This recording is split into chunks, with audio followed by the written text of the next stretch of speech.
आज हम सब लोग कुंदी कला के इस पवित्र भूमि पर संकल्प लेते हैं कि शपथ लेते हैं कि आज से हम हिंदू किसी भी मुसलमान दुकानदार से किसी भी प्रकार का सामान का खरीदी बिक्री नहीं करेंगे। आज से हम हिंदू किसी मुसलमान व्यक्ति को अपनी जमीन लीज में या बिक्री नहीं करेंगे। अगर किसी व्यक्ति के पास जमीन लीज में दिया हुआ है, उसकी तत्काल वापसी कराएंगे। आज से हम हिंदू मुसलमानों के यहाँ मजदूरी एवं अन्य कार्य के लिए नहीं जाएंगे। जो फेरी वाले हमारे गांव में आते हैं, हमारे क्षेत्र में आते हैं, गांव में उनका जांच उपरांत यदि हिंदू है तभी खरीदी करेंगे, अन्यथा नहीं खरीदेंगे। आज दिनांक 5/1/2022 को ग्राम कुंदी कला में आम सभा कर यह सर्वसम्मति से हम सभी यह निर्णय लेते हैं, जिसका हम सभी जीवन पर्यंत पालन करेंगे। भारत माता की जय। बोलिए जय जय श्री राम।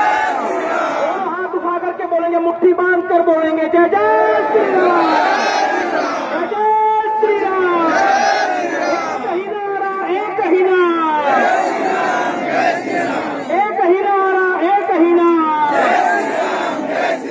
धर्म की, अधर्म का,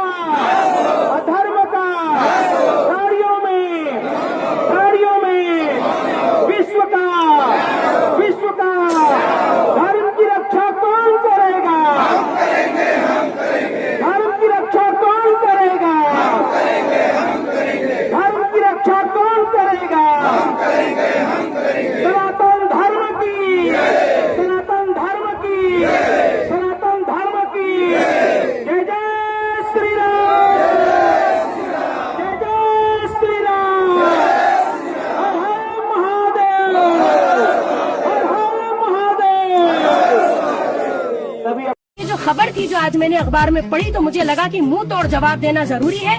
तो ठीक है, फिर हम तैयार हैं। मैं चैलेंज दे रही हूँ, मैं कह रही हूँ दूर नहीं जाएंगे। सिर्फ एक 24 घंटे के लिए हिंदुस्तान में हिंदुत्ववादी जो है, ये आरएसएस की जो सोच और आरएसएस के जो चमचे बोल रहे हैं इतना, वो 24 घंटे के लिए हिंदुस्तान में मुसलमानों से बिजनेस का बाइकआउट करके देख ले कि भूखे मरते नंगे होते हैं कि नहीं होते। वो देश जहाँ से इस्लाम निकला, जिसे हम इस्लाम का सेंटर कहते हैं, सऊदी अरब, जहाँ से कि इस मुल्क में डीजल और पेट्रोल की खरीदारी होती है, आप उसे बंद कर दीजिए।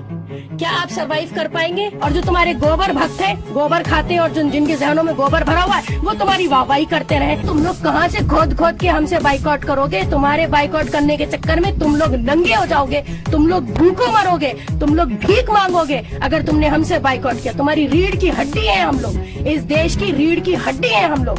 हमसे बिजनेस चलता है, हम बिजनेस देते भी हैं, हम बिजनेस लेते भी हैं। कपड़े पहनने की तमीज हमने सिखाई है, खाना खाने की तमीज हमने सिखाई है। हमने तुमको बताया है कि शौच करना है तो जाके 4 दीवारी के अंदर करो।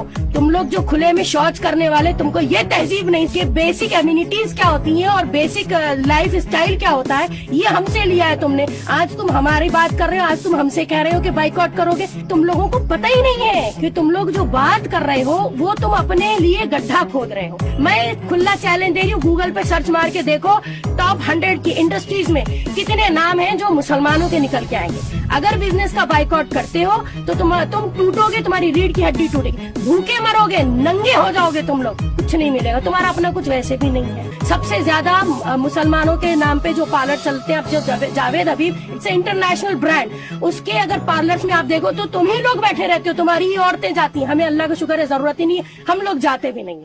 बात करनी है हमसे तो बड़ी बात करो। हम लोग बड़े लोग हैं, हम बड़ा ज़र्फ रखते हैं। शपथ लेते हैं कि आज से हम हिंदू किसी भी मुसलमान दुकानदार से किसी भी प्रकार का सामान का खरीदी बिक्री नहीं करेंगे। आज से हम हिंदू किसी मुसलमान व्यक्ति को अपनी जमीन लीज में या बिक्री नहीं करेंगे। हम सभी यह निर्णय लेते हैं जिसका हम सभी जीवन पर्यंत पालन करेंगे। भारत माता की जय। बोलिए जय जय श्री राम। अगर आपको बायकॉट करना है तो आप बड़ी बड़ी चीजों का बायकॉट करें। देखिए एक बात सुनिए, हिंदुस्तान क्या बॉलीवुड चलता है जिसमें कि दो बड़े नाम आते हैं, साजिद नाडियावाला और रेड चिलीज जो शाहरुख खान की है, और उसके बाद जितने बड़े बड़े सुपर स्टार्स हैं जिनकी फिल्में देखने के लिए ये थिएटरों में मरते हैं, टिकट लेते हैं, उनका बायकॉट कर दीजिए। हिंदुस्तान की टॉप इंडस्ट्रीज की अगर मैं बात करूं जिसमें कि मैं 100 नाम गिना सकती हूं, लेकिन मैं आपको 2-4 नाम गिनाऊंगी। हिमालय, विप्रो, अजीम प्रेम जी। अगर आपको लगता है तो आप करके देख लीजिए कि बायकॉट करने से क्या होगा। आप मरते हैं या आप जीते हैं, आपका काम चलेगा या नहीं चलेगा। दूर तक ये तो बहुत ही दूर की बात हो गई कि आप छोटी मोटी किराना दुकान और प्रॉपर्टी बंद कर देंगे, उनकी डीलिंग्स बंद कर देंगे मुसलमानों के साथ। बात करनी है हमसे तो बड़ी बात करो। हम लोग बड़े लोग हैं, हम बड़ा ज़र्फ रखते हैं। बड़ी सी गैदरिंग ने, हिंदुत्व गैदरिंग ने एक ओथ ली है जिसमें उन्होंने कहा है कि वो मुसलमानों का बायकॉट करेंगे, यानी कि सोशल और इकोनॉमिक बायकॉट, जिसमें उन्होंने इस तरह की कस्में उठाई हैं कि मुसलमानों से लेन देन या उनकी दुकानों से सामान की खरीदो फरोख्त या प्रॉपर्टी की डीलिंग्स जो है वो हिंदुत्ववादी बंद कर देंगे मुसलमानों के साथ इस मुल्क में। मैं अपने इस स्टेटमेंट में चैलेंज देना चाहती हूं उन लोगों को जिन्होंने ये ओथ उठाई है कि मुसलमानों के साथ बायकॉट करना तो बहुत बहुत दूर की बात है। 24 घंटे के लिए सिर्फ मुसलमानों के साथ पूरे हिंदुस्तान में वो बिजनेस बंद करके दिखा दें, और मैं पूछना चाहूंगी और मैं चैलेंज देना चाहूंगी कि क्या उनका सर्वाइवल पॉसिबल है। एक सवाल। दूसरा, सबसे पहले वो देश जहां से इस्लाम निकला, जिसे हम इस्लाम का सेंटर कहते हैं, सऊदी अरब, जहां से कि इस मुल्क में डीजल और पेट्रोल की खरीदारी होती है, आप उसे बंद कर दीजिए।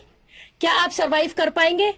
आप जैसे हिंदुत्ववादी और ऐसे फैसिस्ट जो ग्रुप्स हैं जो इस मुल्क में आए दिन नए नए इश्यूज उठाकर मुल्क का और माहौल खराब करना चाह रहे हैं, मुआशरे का, और जो नफरत फैला रहे हैं, मैं उनसे ये सवाल पूछना चाहती हूँ कि ये इतने बदअकल हैं, ये इतने ज्यादा जाहिल हैं कि इनको किसी किस्म की कोई नॉलेज नहीं है और ये अपनी जहालत का सबूत इस तरह की ओपन मीटिंग्स और ओपन गैदरिंग करके देते हैं।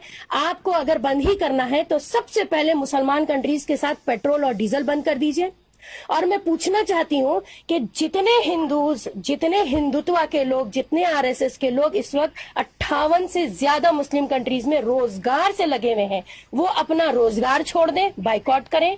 उसके बाद हिंदुस्तान की अगर हम बात करें तो पूरी लेदर इंडस्ट्री, उसके बाद जितना भी एक्सपोर्ट होता है खाने पीने की चीजों का, वो इंडस्ट्रीज, इसका आप बायकॉट कर दें। अगर आपको लगता है कि बायकॉट करके आप मुसलमानों को कमजोर कर सकते हैं तो शायद आप ये भूल रहे हैं कि आपकी रीढ़ की हड्डी ही मुसलमानों के बिजनेस पे टिकी हुई है। तो देखिए एक बात सुनिए, गांधी जी को 2 भाई लेकर आए थे, अली ब्रदर्स, ठीक है, तो उन्होंने घर बार छोड़ा था और उन्होंने अपनी पूरी दौलत, अपना पूरा जमा पूंजी तो थी, गांधी जी को दे दी थी, जिससे गांधी जी ने फ्रीडम मूवमेंट शुरू करी थी। तो हमारा पैसा, हमारा इन्वेस्टमेंट तो जड़ों में है हिंदुस्तान की। एनीवे, बहरहाल ये जो खबर थी जो आज मैंने अखबार में पढ़ी तो मुझे लगा कि मुंह तोड़ जवाब देना जरूरी है। तो अगर बिजनेस और बायकॉट की बात है, सोशल बायकॉट की बात है, तो चैलेंज है, कर सकते हो तो करके दिखाओ।